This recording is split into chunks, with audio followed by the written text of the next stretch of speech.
Hold on, because what Lawrence O'Donnell just unleashed on live television is nothing short of brutal. In a fiery monologue, he tears straight through Donald Trump's tough guy war talk and exposes what he calls the ultimate political bluff, the rhetoric, the contradictions, the hypocrisy. It all comes crashing down in minutes, and the moment O'Donnell drops his final line, you can almost hear the entire narrative collapse.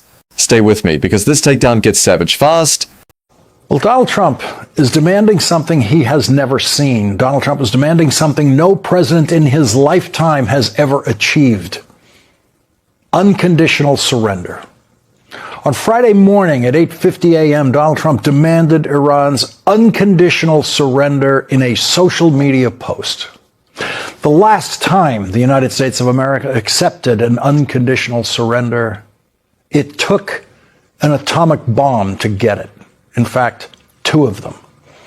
After President Harry Truman became the first and only person in world history to use nuclear weapons against Japan, first in Hiroshima and 3 days later in Nagasaki, Emperor Hirohito announced Japan's unconditional surrender.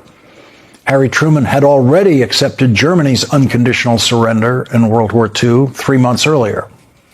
No American president has demanded or accepted an unconditional surrender at the end of an American war since the year before Donald Trump was born, 81 years ago, at the end of World War II. Anyone who has witnessed a war during Donald Trump's lifetime knows that the unconditional surrender of Iran is impossible. Everyone on Wall Street knew that over the weekend when markets began to adjust negatively to an anticipated long-term Trump war in pursuit of the impossible, unconditional surrender. And so, of course, oil prices skyrocketed. The stock market crashed, and Donald Trump today offered his unconditional surrender. Donald Trump is the first American wartime president ruled by the stock market and the oil market. In a phone call with the CBS News reporter today, Donald Trump said, "I think the war is very complete."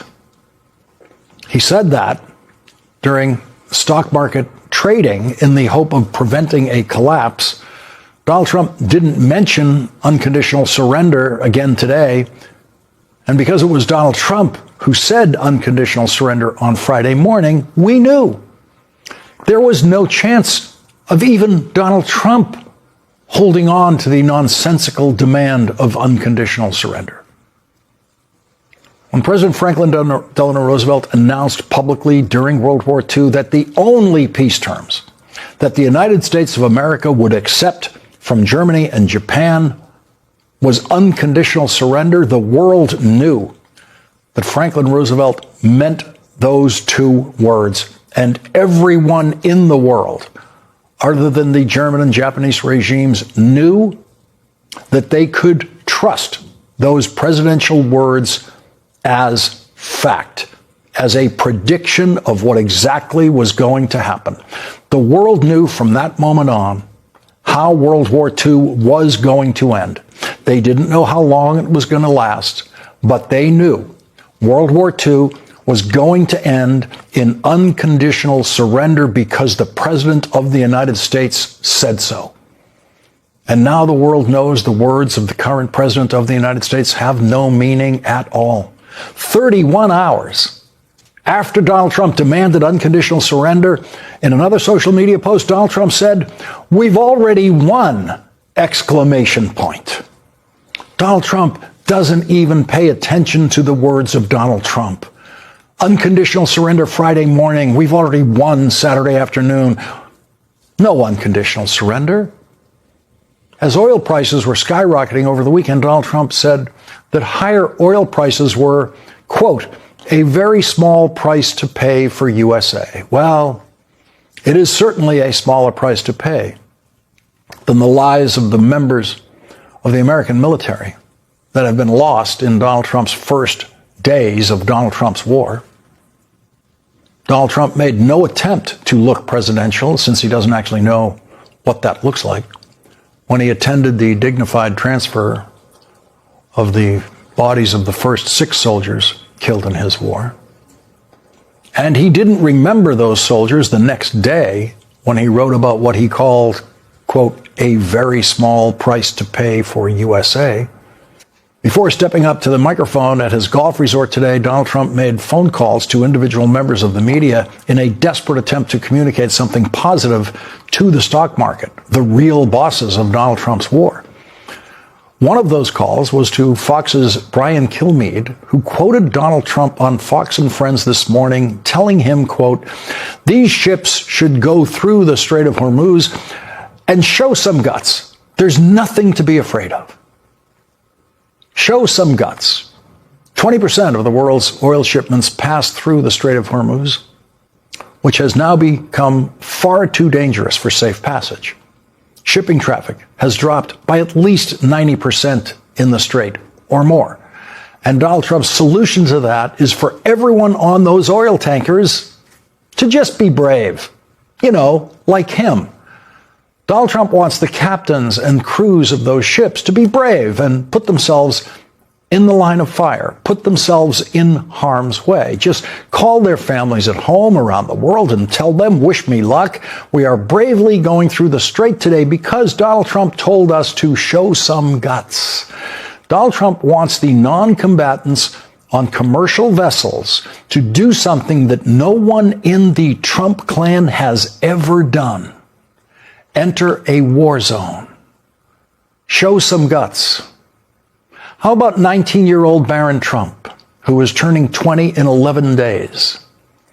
As I reported on this program last week, all four of President Franklin Delano Roosevelt's sons served in the military in World War II, while their father served as commander-in-chief until his death in office weeks before Germany's unconditional surrender.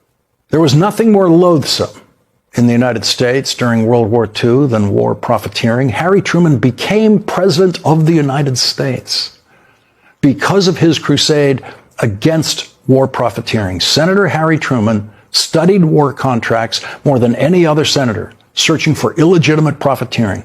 He eventually became the chairman of a special Senate committee to investigate war profiteering. Senator Truman's investigations were at first a minor irritant to President Franklin Roosevelt, who was worried about anything that might inhibit America's industrial giants like the auto industry, which was then converting their factories for the manufacture of aircraft and tanks. But soon President Roosevelt came to appreciate Senator Truman's policing of the war contracts and Senator Truman's condemnations of any war profiteers that his investigations exposed. Imagine Donald Trump appreciating congressional investigations of potential corruption in the war contracts that he awards, he personally awards, he personally interferes with and delivers to the companies he wants to deliver those awards to. Franklin Roosevelt actually appreciated Harry Truman's investigations and condemnations of war profiteering so much that President Roosevelt chose Harry Truman to run with him as his vice presidential nominee as President Roosevelt ran for his final re-election campaign during World War II. Harry Truman then became president after President Roosevelt died in office.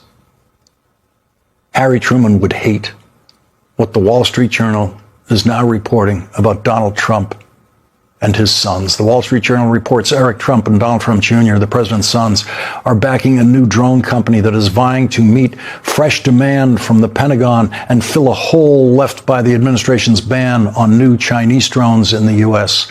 Power Us, a drone roll-up company based in West Palm Beach, Florida, is merging with a publicly traded golf course holding company backed by the Trumps.